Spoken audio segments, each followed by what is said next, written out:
बिस्मिल्लाहिर्रहमानिर्रहीम। अस्सलाम वालेकुम गाइस। उम्मीद करती हूँ अल्लाह के फजल करम से आप सब लोग ठीक ठाक होंगे। तो आज की हमारी रेसिपी है मटर आलू पुलाव की रेसिपी।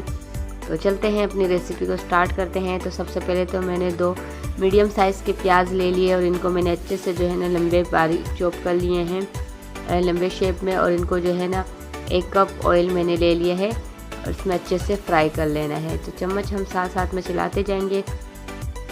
तो प्याज का कलर चेंज होने तक हम इसको जो है ना अच्छे से डन कर लेंगे। तकरीबन प्याज का कलर चेंज हो चुका है। तो यहाँ पर देखिए हमारे प्याज अच्छे खासे ब्राउन हो चुके हैं, बस हमें इतना ही ब्राउन चाहिए। तो यहाँ पर मैंने ले लिए 3 से 4 बेबी टमाटोज जो हैं छोटे साइज़ के थे। तो 3 से 4 अदद मैंने वो लिए हैं और इनको मैंने अच्छे से कट कर लिए हैं।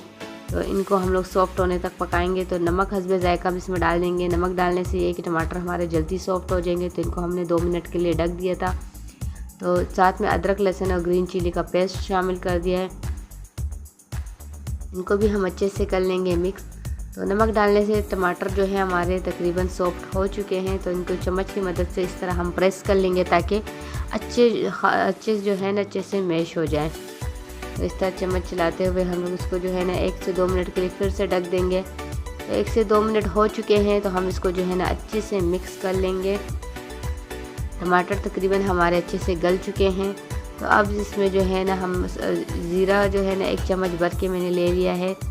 ज़ीरे से इसका फ्लेवर बहुत अच्छा हो जाएगा। और 2 टेबलस्पून तकरीबन मैंने पुलाव मसाला ले लिया है।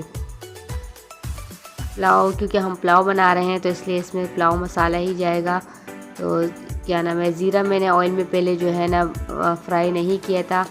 इस तरह मैंने लिया है टमाटरों में मसालों में, इससे फ्लेवर इसका बहुत ही मज़ेदार आता है। तो थोड़ा सा हम लोग पानी इसमें ऐड कर लेंगे ताकि मसाले जो है हमारे जले नहीं। चम्मच साथ साथ में हम चलाते जाएंगे। तो अब इसमें हम शामिल कर देंगे आलू मैंने लिए 2 साइज़ के मीडियम और इसको जो है ना इस तरह मैंने क्यूब में कट कर लिए हैं। और साथ में मैंने 1 कप मटर के लिए हैं, फ्रेश मटर हैं बिल्कुल। तो इसको जो है ना मैंने अच्छे से धो लिया है। तो 1 कप मटर मैंने निकाल दिए हैं। तो अब इसको आलूओं के साथ हम लोग इसको भी शामिल कर देंगे और इनको भी हम लोग कर लेंगे अच्छे से मिक्स। तो इसको हम लोग इतनी देर तक पकाएंगे जो तकरीबन जो है ना 50% जो है ना आलू और मटर हमारे गल जाए।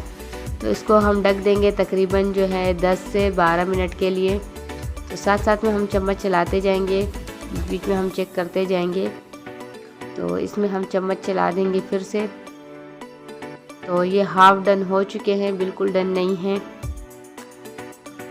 चम्मच हम लोगों ने अच्छे से चला दिया है। तो अब इसमें मैंने 1 लीटर पानी का शामिल कर दिया है। इसको भी हम तकरीबन जो है ना अच्छे से बॉयल आने तक इसको जो है ना पकाएंगे। चम्मच हम इसमें चला देंगे ताकि जो नमक मसाले वगैरह पानी में अच्छे से मिक्स हो जाए।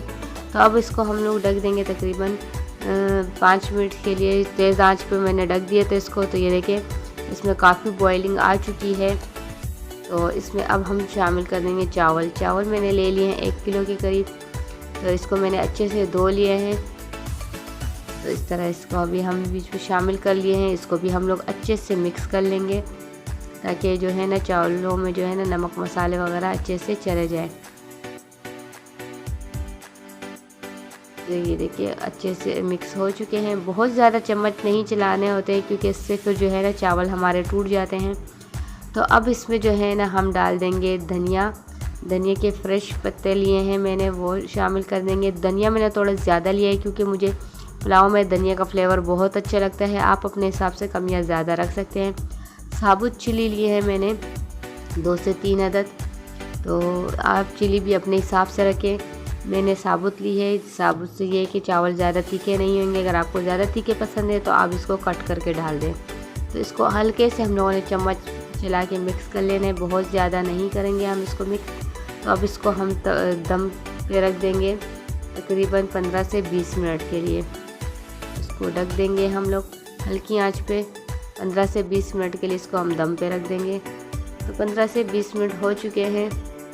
तो हमारे मटर आलू बहुत ही ज़बरदस्त पक चुके हैं और इन्होंने बहुत अच्छा दम ले लिया है। तो अब इसको जो है ना हम डिश आउट करके दिखाते हैं आपको। इस तरह जो है हम इसको निकाल लेंगे। तो इसका फ़ाइनल लुक मैं आप लोगों के साथ अभी शेयर करती हूँ। तो ये देखिए हमारे मटर आलू का फ़ाइनल लुक आ चुका है। अगर आपको मेरी सिंपल और आसान और जल्दी तैयार होने वाली रेसिपी पसंद आई है तो प्लीज़ इसे लाइक करें, शेयर करें। फिर मिलेंगे इंशाल्लाह एक और अच्छी रेसिपी के साथ। तब तक के लिए मुझे भी अपनी दुआओं में याद रखना। अल्लाह हाफिज़।